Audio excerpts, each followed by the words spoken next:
A little bit different. Obviously, you're honored to be a part of such a great foundation, and that do so much for this community. And now to be able to be on the not necessarily the receiving end, but also putting the coat on the next recipients is pretty cool. And so we were excited they invited us back.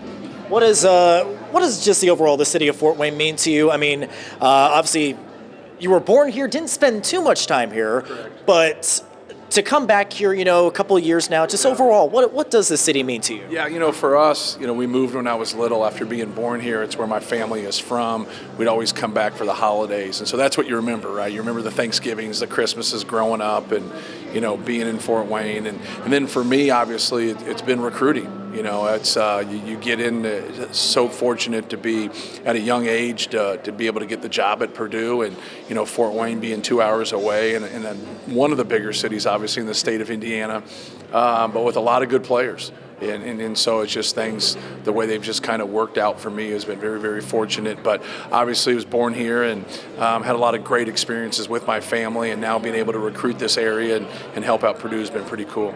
Well, speaking of recruiting, you had a couple of Fort Wayne natives on your team this past season. How about Fletcher, just the overall year that he had? Did you expect him to have the type of impact that he did around this time last year? Yeah, sure. He's a good player, and has been very productive, as a high school player, and his teams have always won. And no different than Caleb First. Both of those guys are very talented. They've done a lot of really good things for us, and it's difficult when it's different when you play on a really good team. Guys have to make sacrifices to help the team, and both those guys have sacrificed and played well for us. And, Caleb will be one of the winningest players after 2 years. He's won 29 games in both years. Obviously, Fletch, just being a freshman, won 29 games last year, won the league, won a conference title. Caleb's got to a Sweet 16. So we've had a lot of success, but we've also raised a lot of expectations and then been disappointed. We've worked really, really hard to be in some great spots and then not been able to advance like we've wanted to. So I know both of those guys are hungry to do even more in the next couple years.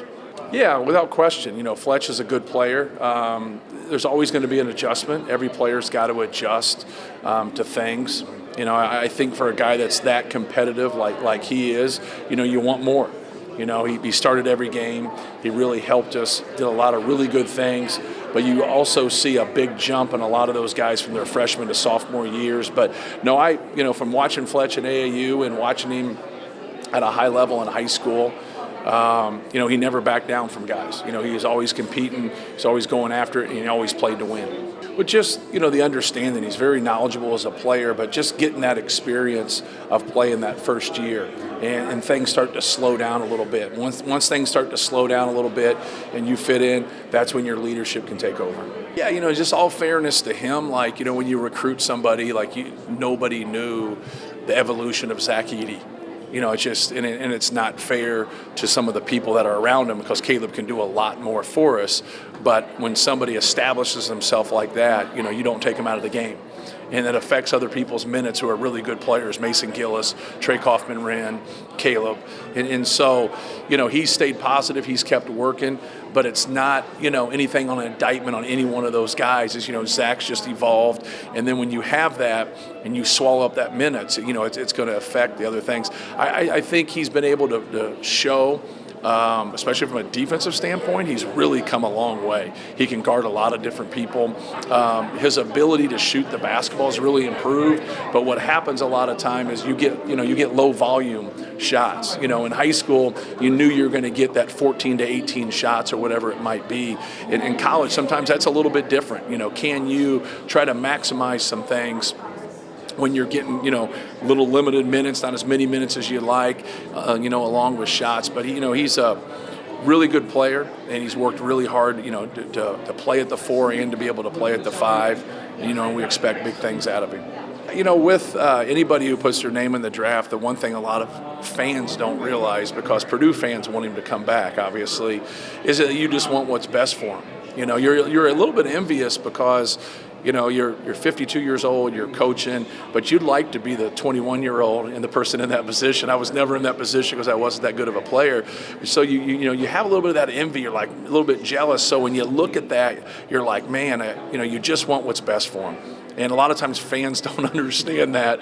But he has a win-win situation. He comes back to Purdue. I think it's a total positive move, but it's also a positive move to go pro because he's not going to go pro without some NBA teams really telling him that, he has a spot with them, how great they think he is, and that, he can come into the NBA and play. That's really what he's looking for. He's looking for that golden opportunity to be able to do that. And it's a little different, a different situation because he doesn't have that quote-unquote bucket to go into. He's not 6'9", 220. He's not 6'4", 185, but he's way more athletic than you think he is, and he can move so much better than people think. So when people start to get stereotypical about how he is because of his size, once they see him up close and they see his movement, and they see him run, and they see him pass and how skilled he's become, there's a place for him in the NBA. He's just got to decide whether it's right now or the next year.